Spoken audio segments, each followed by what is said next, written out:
Okay, so we just got 1 minute to go, and it's exactly 1 o'clock UK time. So we're going to start our webinar, an exciting new IIRSM webinar series on risk communication. So this is the first in a series.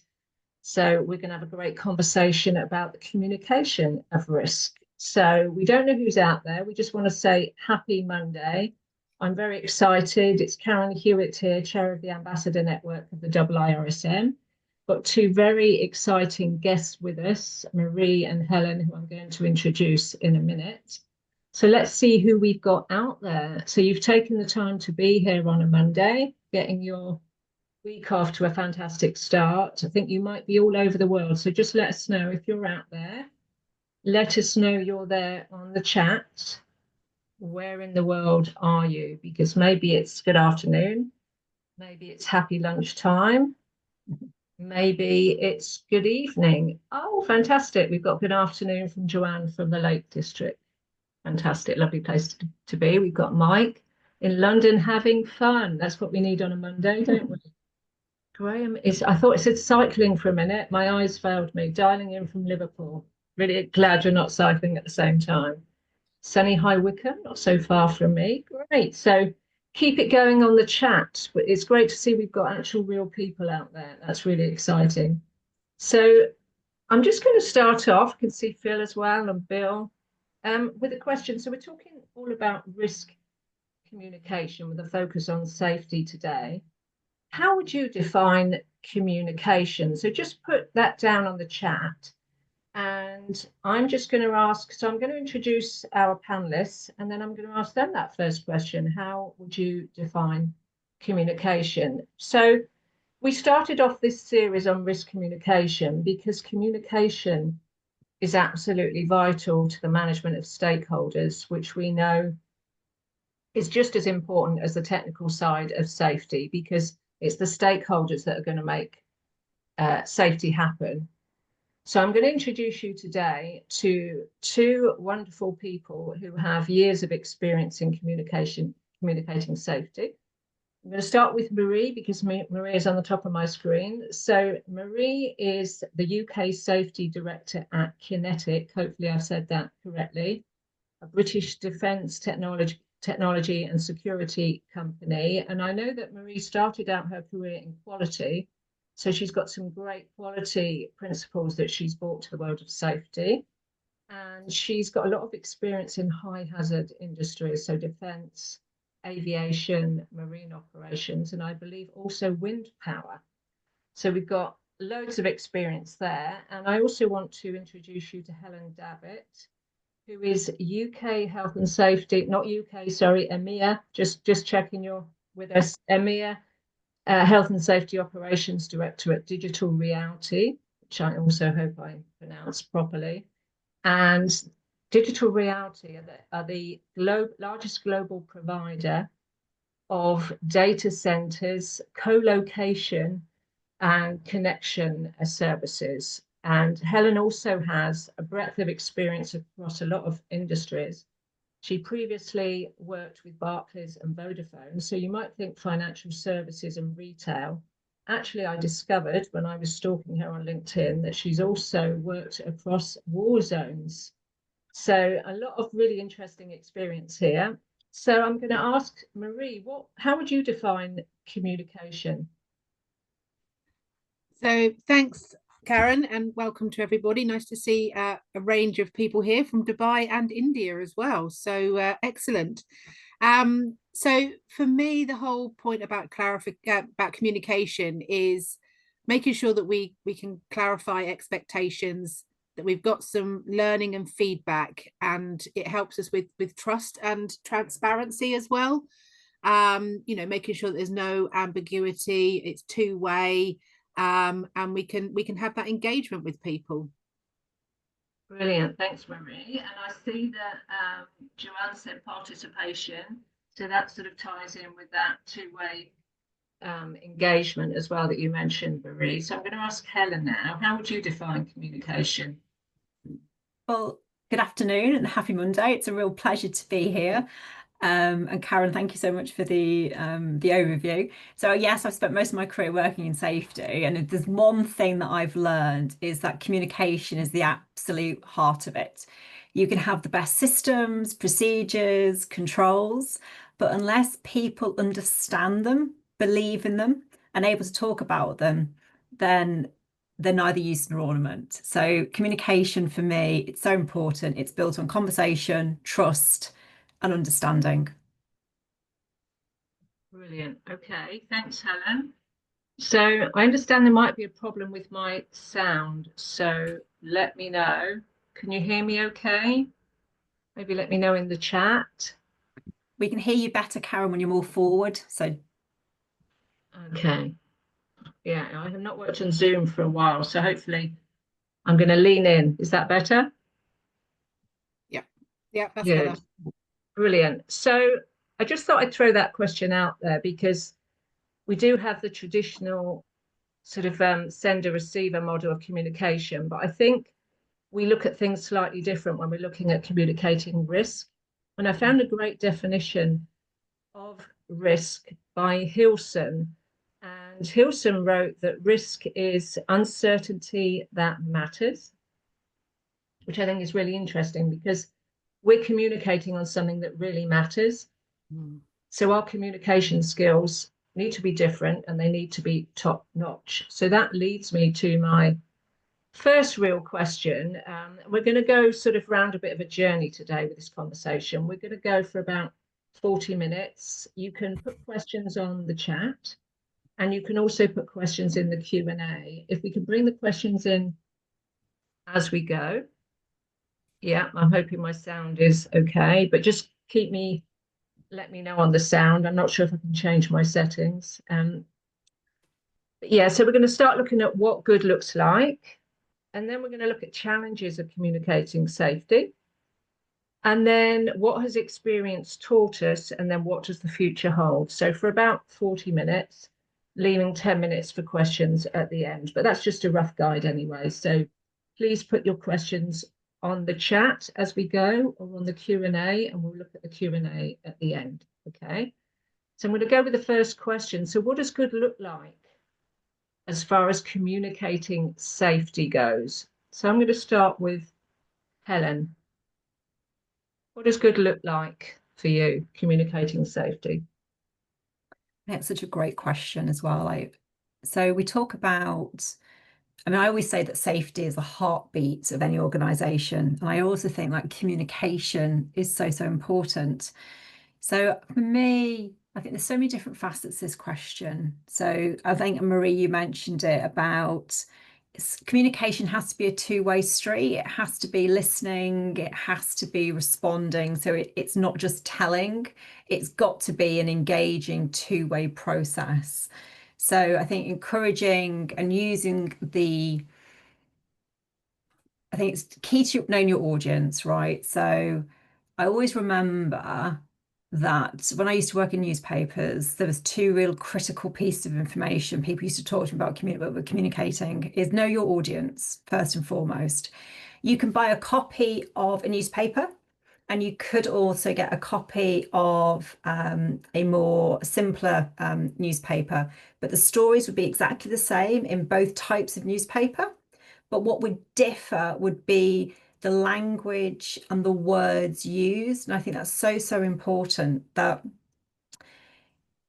to make risk communication relevant, it's having your audience in mind and making sure that we're not drowning them in overly complicated technical language. It's about using language that they will then understand, that they will find meaningful, that will resonate with them.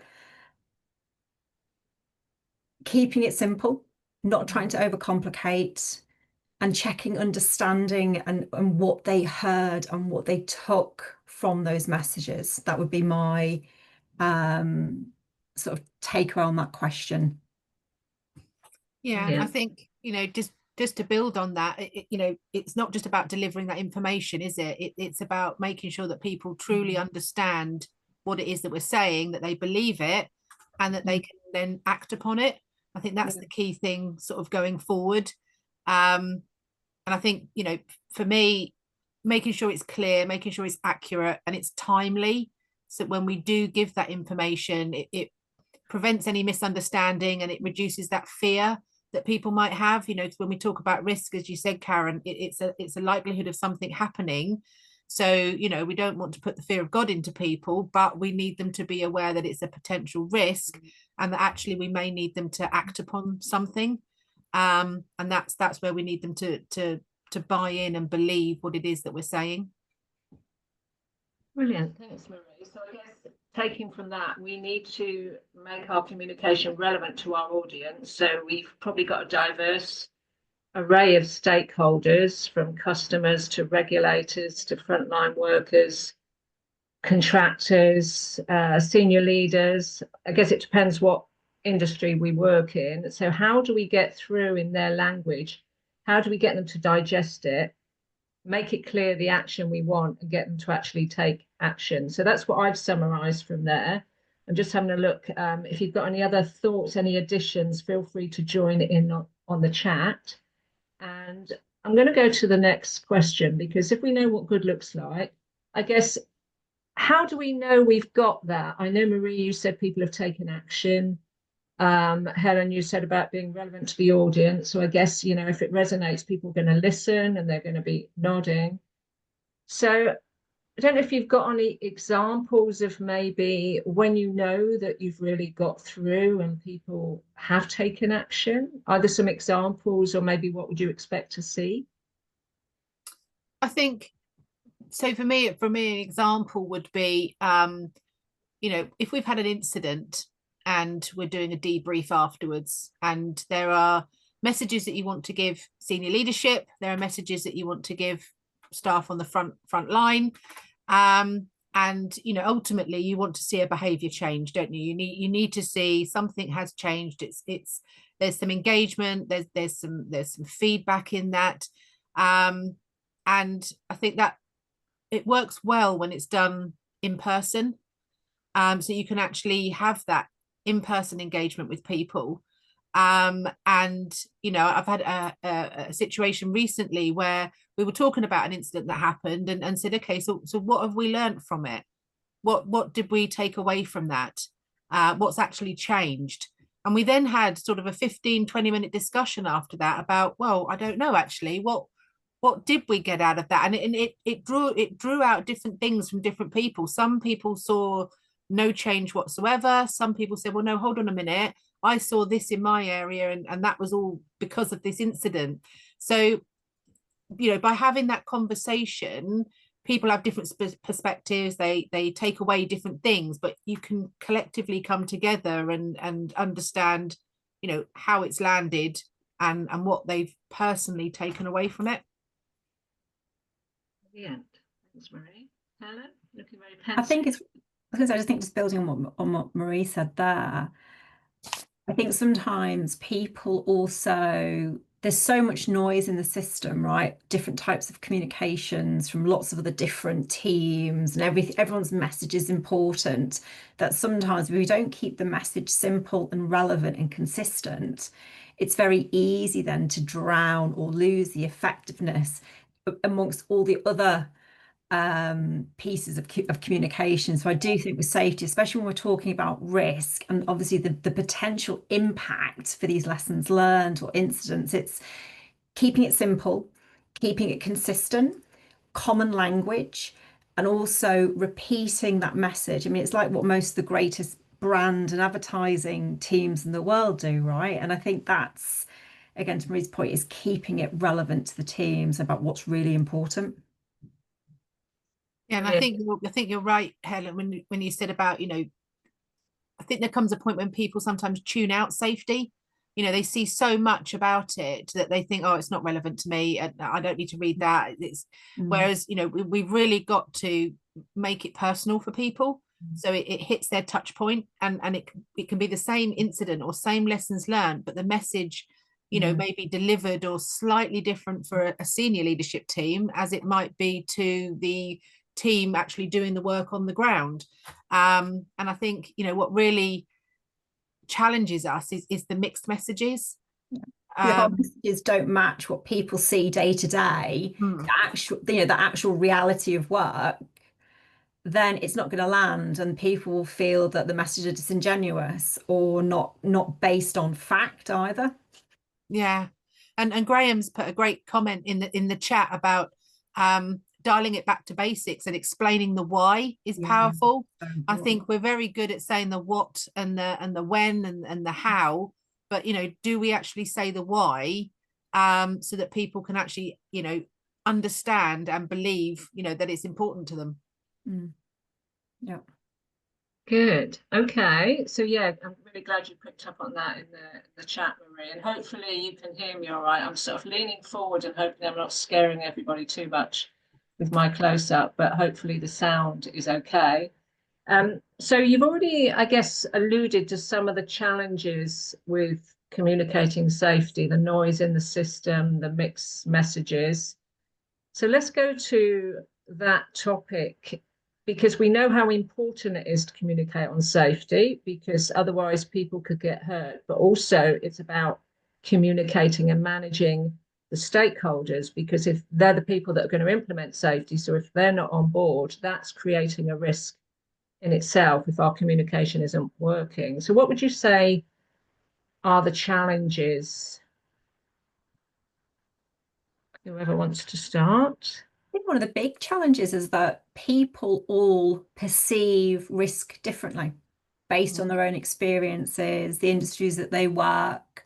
So while something may feel or sound really serious to one individual, it might not necessarily, it might feel routine to another. So that is, quite a reality to address. And again, it's down to that tone. It's also knowing your audience. It's almost like preempting some of the perception, in the messaging as well. And I think, by planning what the message is, almost preempting some of the challenge back, I think that's a skill that we could all improve on as well. And I think something that's come to light recently is when you've got your frontline staff who are perhaps doing a routine high hazard activity day in, day out, and they've been doing it for many, many years, they become almost hazard blind, don't they? They don't see the potential risk maybe as somebody who has come to visit the site and is looking at it for the first time and thinking, oh my God, that is that really safe?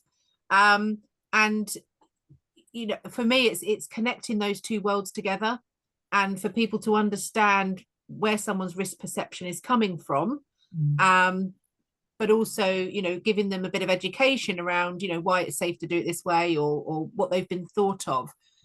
But the challenge that poses is when you've been doing an activity or a task for many, many years, and you may be a bit complacent, you may look at hazard blindness, how open are people to taking on perhaps that constructive feedback from an outsider or a fresh pair of eyes that says, have you thought about doing this, or have you thought about doing something different? And I think that's one of the challenges as well, is that resistance to change. Yeah, and also how we approach it, I guess, because we've got the power to go in and open somebody's eyes and override some of the biases that we've all got, and how we approach it is absolutely mission critical. And I'm just going to see if anyone in the chat's got any more challenges. Joanne says, understanding your audience and being timely in your communication, stop using acronyms and making assumptions of pre-knowledge. Yeah, so sometimes not having all the knowledge, I find, can be easier, because then you ask better questions and consider who delivers the message. Yeah, because there could be some bias over the person delivering the message. And I think that's really key, actually, because sometimes the strongest messages can be from somebody who lives and breathes and does the work, as opposed to top down senior leadership. So again, considering who delivers that message is absolutely key. I think that's something that sometimes we overlook and assume that safety has to be a top down message, and that's not always the case. Yeah, completely agree. I think some of the most powerful, engaging stories and comms have actually come from colleagues who've either been involved in a near miss or have raised an unsafe act or condition and actually said, I made a mistake, or oh my word, I just didn't realize. And if it can happen to me, it can happen to you. And I think it's that familiarity, looking in the mirror, seeing someone that sounds like you, does the same work as you, sharing something that could have an impact on me is probably more powerful than a senior operations director who has come to visit once a month as part of a well thought, meaningful engagement visit. But equally, it's your colleagues, isn't it? It's your colleagues who are there, your conscience on your shoulder to say, hey, if it can happen to me, it can happen to you. It's a bit of credibility, really. You know, if you've got someone who's knowledgeable and understands and talks about it, that credibility comes across. You know, and I think that plays a big part as well. Good. Okay, so I'd like to draw a bit now, I guess, Marie and Helen, on your personal experience. I guess because you've both had long careers in safety and you must have learned quite a lot along the way. So I'm interested in both of you. I guess, was there a turning point when you started to communicate differently? Was there a moment when you thought, when you learned something, maybe the hard way, or maybe somebody from outside taught you something about communication and it's been key to the way you communicate now? I was thinking about this actually because, you know, I remember way back when, you know, I'm not going to say I'm a complete dinosaur, but, you know, way back when safety was you'd get an email or you'd get a safety alert or you get a communication about safety that you'd have to sign to say that you'd received it and you've understood it, etc. And then it sort of moved into blogs, didn't it? And you'd get a senior leader doing a blog about their safety visit or something. And I suppose in the last, I don't know, 8-9 years maybe, I found myself transitioning into sort of the storytelling mode. So really having, you know, picking up real life cases or, you know, really, you know, going through a story or a conversation that I've had with other people and sharing that experience. Because then I think you can bring it to life a little bit and you can put some emotion and you can put some context around it. And it's not just that flat on a piece of paper words. You know, you can bring it to life. And I think that's one of the changes I think I've made over the years. Brilliant. I can just imagine you waking up one more morning, Marie, and thinking, I've become a storyteller. And off Yes, you go. are you sitting comfortably? Well, let me begin. I realise I'm now the safety storyteller. Brilliant. I think for me, and I probably didn't explain it very clearly because I'm very mindful that we might have an international audience here, but I used to work at News International. And I will always, this message resonates. If you go out today to the newsagent and you buy the Sunday Times and you buy the Sun, you will see the same story, but it's just written differently for your audience. And it's something that I've took away with trying to use the most simplest language and imagining that the audience don't have a background in health and safety or in anything technical. We like to at times overcomplicate. And I think Marie made the point about acronyms. So when I'm trying to write maybe an incident update, and I'm writing it to senior leaders, I'm trying to keep it as simple as possible to help their understanding. Why would I want to use a MEWP or the acronym MEWP? Most of our managing directors probably don't know what a MEWP is. So is it a cherry picker? You know, is it an elevated working platform at high? You know, trying to be really simple in the language that I'm using. Try not to be overly verbose with my wording and my flowery and why use 3 words when I can use 1. So plain, simple language. At times I've even tested it on my husband. He's not, you know, a stupid man, but he's not in a safety background. So, you know, it's that lowest common denominator of, can a random stranger understand the message that I'm trying to convey? And I think that, you know, I'm halfway there then.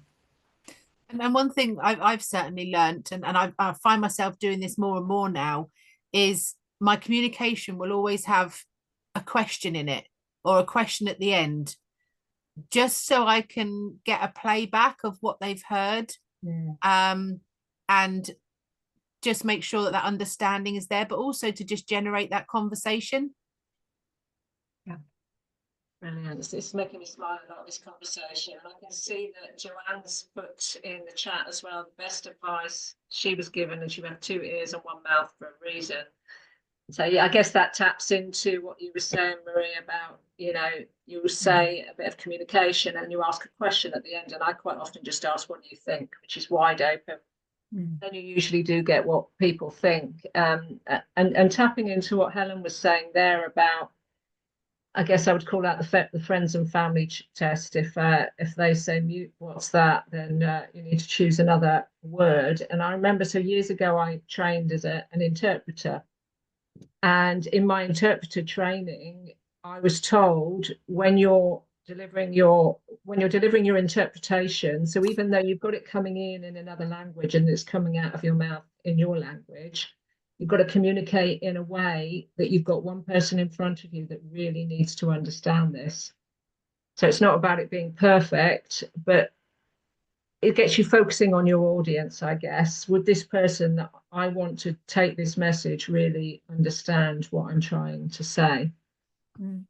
I was also given a bit of advice, is I always try go and make friends with either internal communications or employee engagement or marketing, because they know how to sell an initiative or sell a program. So why wouldn't we want to learn and pinch with pride some of the tools and techniques that they utilize as well?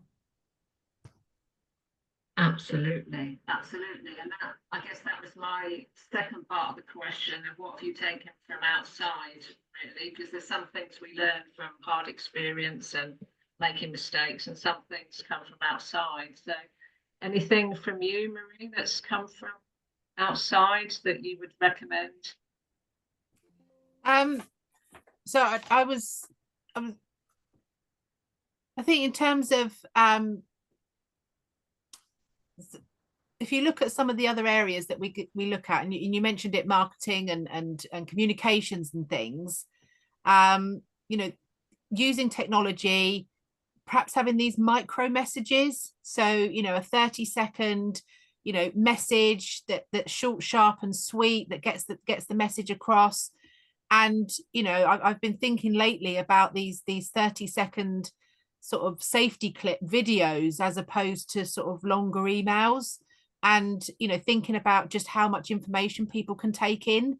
And they always say, don't they, you'll always remember the last thing that you've heard. So really tailoring my messages so that my last point is the strongest one, that if they remember nothing else, they remember that one thing.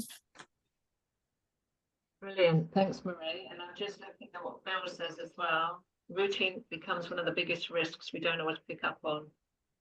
We issue RAMs, but how often do we revisit routine activities?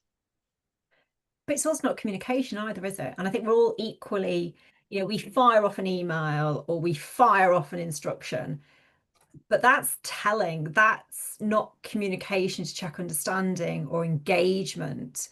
And I think to Marie's point, there's so many different and new ways of sharing information through written, through, you know, podcasts, through, you know, content creation using, you know, some of the AI portals that are out there. Again, it's about how do our audience prefer to digest their and consume their content. And sometimes for a mass audience, email is a really simple, effective way of recording.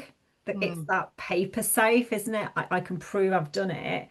But the value is, though, giving people the opportunity to ask questions, and how do we do that in a forum where they can check understanding, they can ask questions, you know. So I think, you know, that's certainly adapted my style over the years, is to trying to create more opportunities for more in-person human exchanges. And I think you've only got to look, haven't you, at the definition of communication. which is that exchange of information by speaking, writing, or other means. And, you know, I think sometimes we forget the other means. There's lots of ways of communicating, but we tend to go with the quickest and easiest method. And, you know, sometimes that's, you know, not always the best option. And, you know, a little bit of thought, you know, we can perhaps be better at the way that we communicate. Yeah, I also think that when we communicate well and we create that space for exchange, we're exchanging not just information, but thoughts, ideas, and emotions. And sometimes it's the emotions that spark something off and create that action. So I think I just wanted to just bring in is you know, the neurodiversity and inclusion that we also need to consider. You know, everybody learns differently. They take information in a different way. Some people prefer to reflect. Some people, you know, just like to be told what to do. So I think, you know, that has also got to play a big part in our communication these days, that we think about those different means so that we can, you know, make sure that our whole population has a way of taking that information in, regardless of their learning style. yeah, fantastic. So going back to Helen's point of knowing the audience, it's creating that flexibility. I guess not just having people digest the message, but how do they interact with it and relate to it and do something with it in their own way. And Carl's just made a good point in the chat about, you know, face-to-face communication can be effective because it's personal.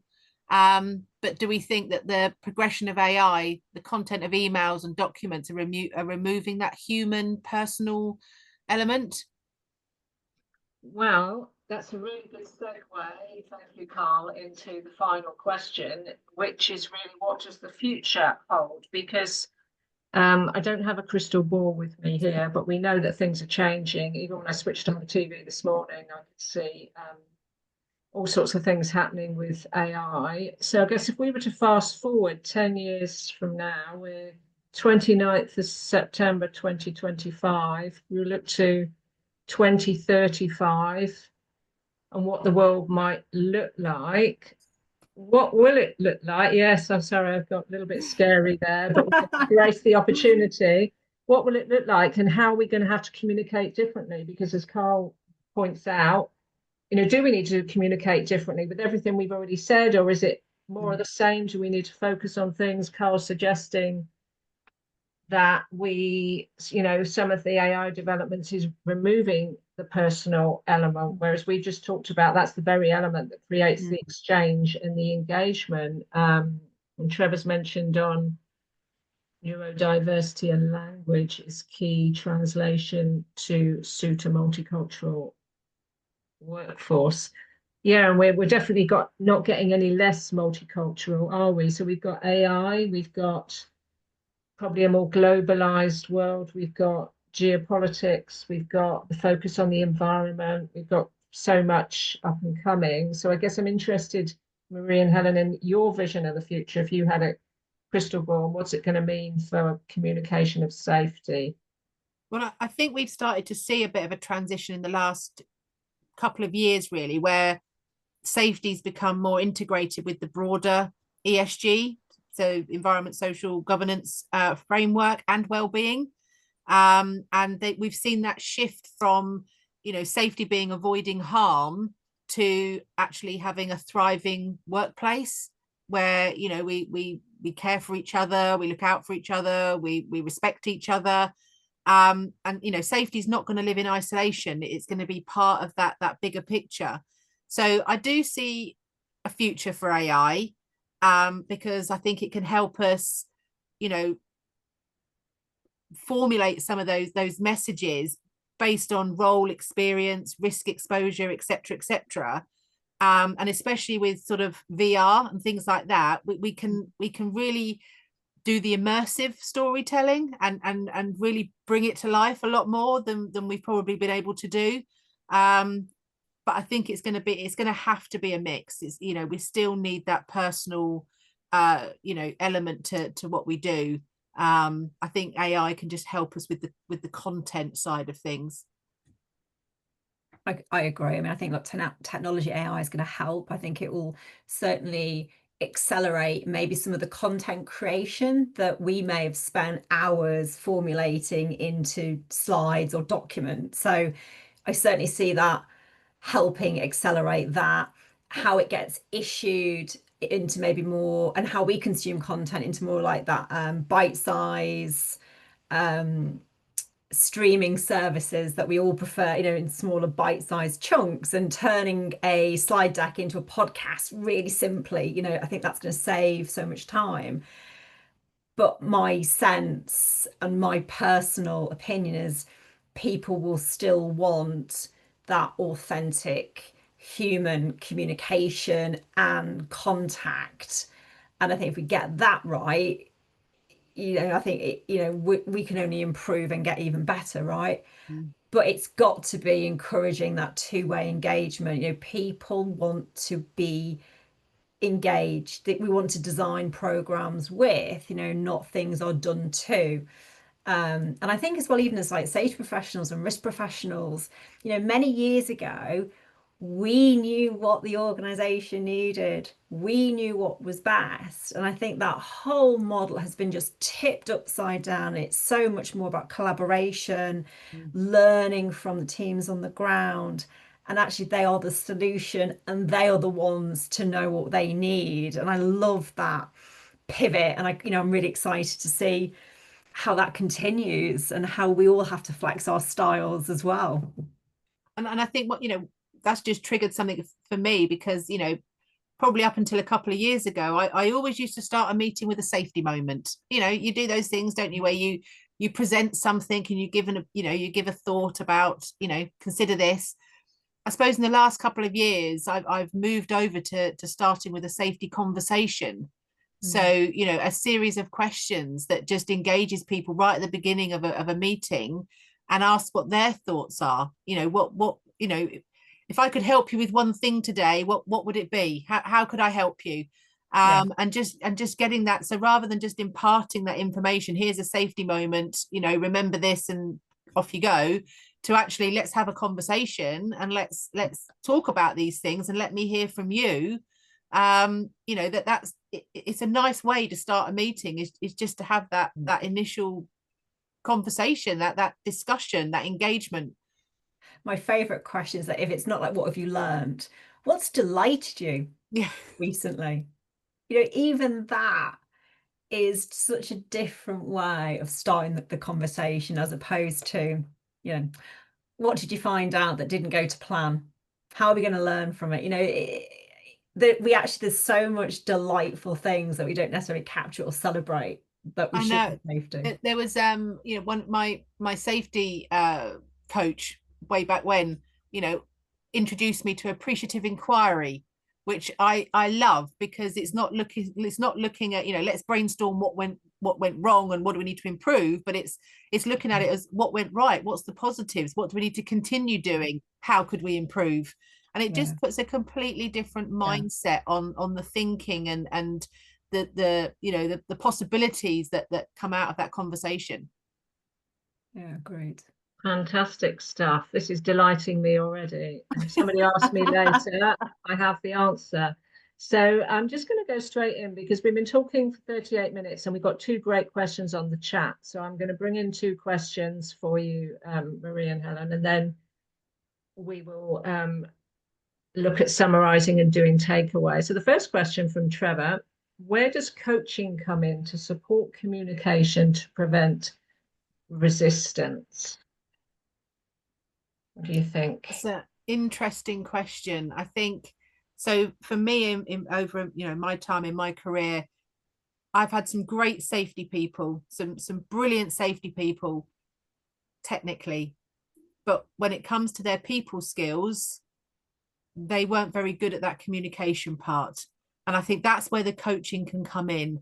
When you've got someone who's technically good, and you can just help them open those doors, encourage them different questions to use, give them an opportunity to be their sounding board so they can test things on you, see how things land. I think that's where coaching is going to play a critical part. Brilliant. And I think even the role of safety professionals, it is now about coaching, isn't it? I mean, look, there's always going to be incidents where you have to take control and be quite directive in the instructions and advice that you give. But the majority of what we do is influencing through others. You know, how, and it's asking those open questions. How, you know, what would you do differently? You know, on reflection, could we have done a different approach? Why don't you, why don't you feel, it did land as well? What could you do differently? You know, and I think it's just this ongoing practice and memory muscle of style and questioning. It's the why. And it's about being curious as well. And again, if we had all the time in the world,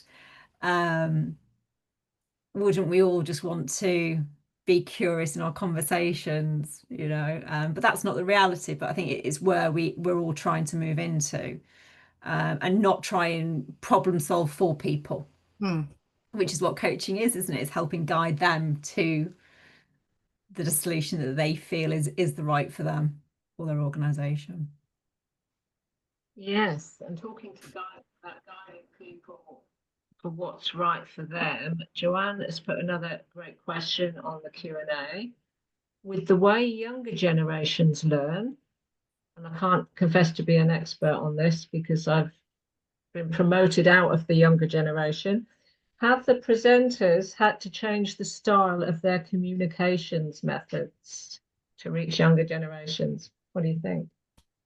Yes, I mean, I've brought in two younger members of the team, so looking to grow our own and bring them through the structure that we have. And I've certainly found that my communication style is slightly different. So it's more about sort of imparting my experience and knowledge and giving them examples and bringing things to life, because I'm aware that they don't have that experience. So they're not only looking to learn safety as a profession, they're also wanting to learn how it's done and what's worked before and what hasn't worked before. They need that extra piece of sort of coaching and guidance. And also they're fantastic with the technology stuff. I'm not I'm okay with the AI stuff that's coming out, but if I need something super whizzy done, I know exactly who in the team to go to. Yeah.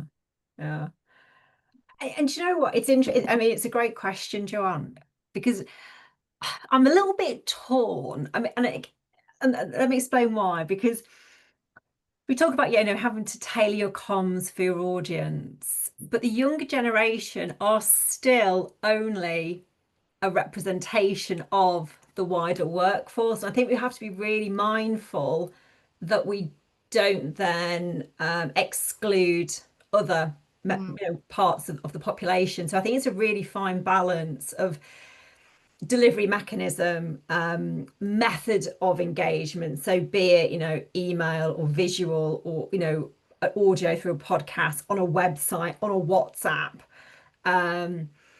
So yeah, it's difficult because you can't alienate one over the other either. Yeah, I guess the more flexible you are and the more open questions you ask and the more psychological safety you create, the more people are going to just tell you what they need, which is ideal. Yeah. But I would say more instant. I think I think their appetite is right here, right now. So more faster, spontaneous methods. So if I get a Teams chat by certain members, I'm like their attention span is like they want it right there, right then. So I think sometimes it's that responsiveness as well. Yeah, excellent point, Helen. So we've been talking for 45 minutes, so I'm going to attempt to sum up what we've talked about now. We've got through the questions on the chat, so feel free if anyone wants to put anything on the chat, any comments. As I sum up, feel free to fill the gaps, Helen and Marie, or anyone on the chat. So we started out talking about what communication was. And we talked about it being involvement of other people, maybe creating action. What does good look like? Being relevant to your audience, knowing your audience, the different stakeholders, maybe keeping it simple, avoiding the jargon, testing it by your friends and family first so that you're making it as easy as possible for them to understand. Then we talked about the challenges being there's already a lot of noise in the system, miscommunications. So sometimes you might be communicating one thing and people are hearing different things on the ground. Maybe a challenge of who's communicating the information, because it might be better received from somebody else, maybe somebody who's had more experience on the ground. The fact that we've all got biases, we're on information overload, so maybe it's how we approach it as well. And then we talked about any ways that we've learned or any transitions we've made in communication that have made a real difference. We talked about the importance of being aware that people are in different journeys, different levels of risk awareness, and again, focusing on our audience and communicating in a way that they can find it as easy as possible to understand, and also weaving storytelling in, because the more we start to use stories, the more it's easier for people to understand, and communicating not just information but emotion as well, so people start to get involved with us. We've also touched on how do we communicate different target audiences, bring in people, maybe how do we address people's different ways of learning as well? We've got different generations, different ways of learning. And then we started looking at what does the future hold? Potentially we've got technology that could be an enabler because it gives us more opportunities to create content and storytelling.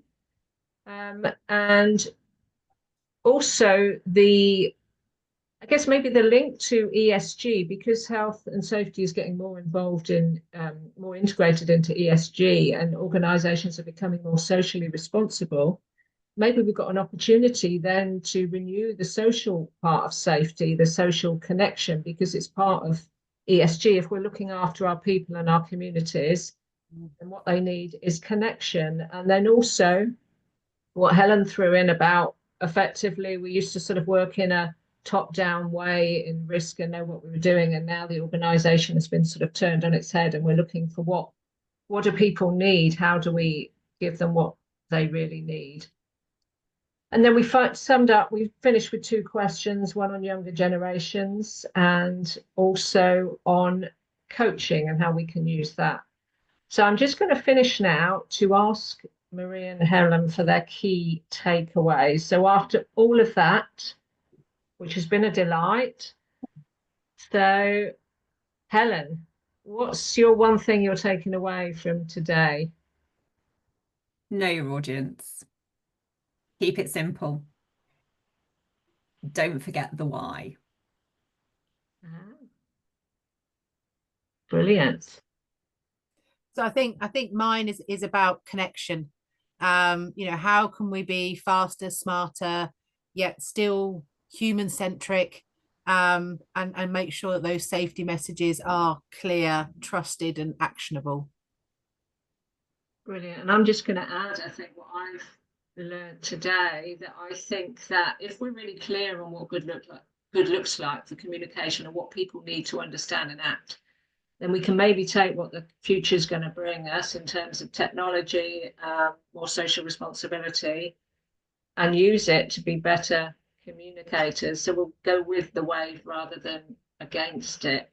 So on that note, I'm going to say thank you to Marie and Helen for sharing your expertise today. It's been a wonderful conversation, and Graham says it's been a brilliant session, very positive outlook on communication. Yeah, I think we've ended on a really hopeful note, and thank you to our audience who have been super engaged. We've done our best to know you, audience, and to give you what you needed. Thanks for being with us, and hope you got something good out of today. Hope your takeaways were as good as ours, and we will speak to you very soon. Thanks for joining the first IIRSM webinar on risk communication, starting with safety. Tune in for the next one because we're going to be talking about well-being.